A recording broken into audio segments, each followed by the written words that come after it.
매일 아침 말씀 2024년 7월 22일 월요일 아침입니다. 오늘 우리에게 주시는 하나님의 말씀은 열왕기하 14장 17절에서 29절까지의 말씀입니다. 하나님의 은혜라는 제목으로 함께 말씀의 은혜 나누도록 하겠습니다. 오늘 말씀의 핵심 구절은 25절부터 27절까지의 말씀입니다. 이스라엘의 하나님 여호와께서 그의 종 가드 헤벨 아미떼 아들 선지자 요나를 통하여 하신 말씀과 같이 여로보암이 이스라엘 영토를 회복하되 하맛 어귀에서부터 아라바 바다까지 하였으니 이는 여호와께서 이스라엘의 고난이 심하여 메인 자도 없고 노인 자도 없고 이스라엘을 도울 자도 없음을 보셨고 여호와께서 또 이스라엘의 이름을 천하에서 없이 하겠다고도 아니하셨으므로 요아스의 아들 여로보암의 손으로 구원하심이었더라. 아멘. 남유다 아마샤와 북이스라엘 여로보암 2세는 각각 비슷한 시기에 남유다 그리고 북이스라엘의 왕이 되었습니다. 하지만 아마샤와 여로보암 2세는 전혀 다른 삶을 살았습니다. 아마샤는 통치 초반에 여호와 하나님 보시기에 정직한 삶을 살았습니다.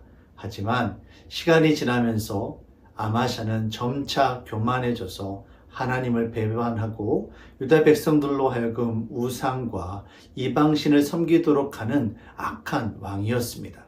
결국 아마샤 또한 그의 아버지 요아스처럼 반역으로 인해 목숨을 잃고 맙니다. 그의 인생 마지막이 너무나도 비참합니다. 하지만 반대로 북이스라엘 여로보암 2세의 경우 그는 처음부터 여호와 하나님 보시기에 악한 왕이었습니다. 하지만 그의 통치 기간 동안 북이스라엘은 계속해서 부흥하고 성장하게 됩니다. 심지어 영토를 확장하고 다윗과 솔로몬 시대 이후에 가장 광대한 영토를 가진 왕이 됩니다. 특별히 북이스라엘 왕들은 평균 10년 정도밖에 통치를 못했는데 여로보암 2세는 모두 41년간 이스라엘을 다스리게 됩니다.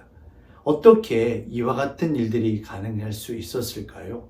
성경은 이 모든 것들이 바로 이스라엘을 불쌍히 여기시는 하나님의 은혜 때문이었다라고 이야기합니다. 남유다 아마샤는 하나님의 은혜로 큰 승리를 거두었던 인물입니다. 하지만 그는 금세 하나님의 은혜를 잊어버리고 교만함에 빠져서 하나님을 배반하고 우상을 섬기는 비참한 인생을 마무리하게 됩니다. 하지만 반대로 북이스라엘 여로보암 2세는 세상이 부러워할 만한 성공과 부귀 영화를 이루었던 왕이었습니다. 그러나 여호와 하나님의 은혜를 알지 못했던 여로보암 2세가 다스렸던 그 북이스라엘은 그의 아들 스가랴 시대에 단 6개월입니다. 6개월이 지난 이후에 왕조가 무너지게 됩니다. 결국 우리를 지키시고 보호하시는 하나님의 은혜 없이는 성공한 것처럼 보여도 결코 성공한 것이 아니었던 것입니다. 세상이 말하는 축복에 우리의 마음을 빼앗겨 버리거나 하나님께서 주시는 은혜의 마음을 잃어버리지 않기를 바랍니다. 오늘도 하나님의 은혜로 살아가는 저와 여러분들이 되시기를 주의 이름으로 축원합니다. 사랑의 주님, 우리는 하나님의 은혜 없이는 결코 살아갈 수가 없는 자들입니다. 우리를 불쌍히 여기시는 그 하나님의 은혜로 오늘도 우리가 살아갈 수 있기를 원합니다. 우리의 마음이 하나님의 은혜로부터 멀어지지 않게 하여 주시고 우리의 마음 가운데 교만함이나 시기와 질투의 마음이 아니라 오직 주의 은혜만을 사모하는 간절한 심령들이 되어질 수 있도록 주님 인도하여 주시옵소서. 선한 목자 되신 주님, 오늘도 주의 은혜로 함께하여 주시옵소서. 감사드리며 예수님의 이름으로 기도합니다. 아멘.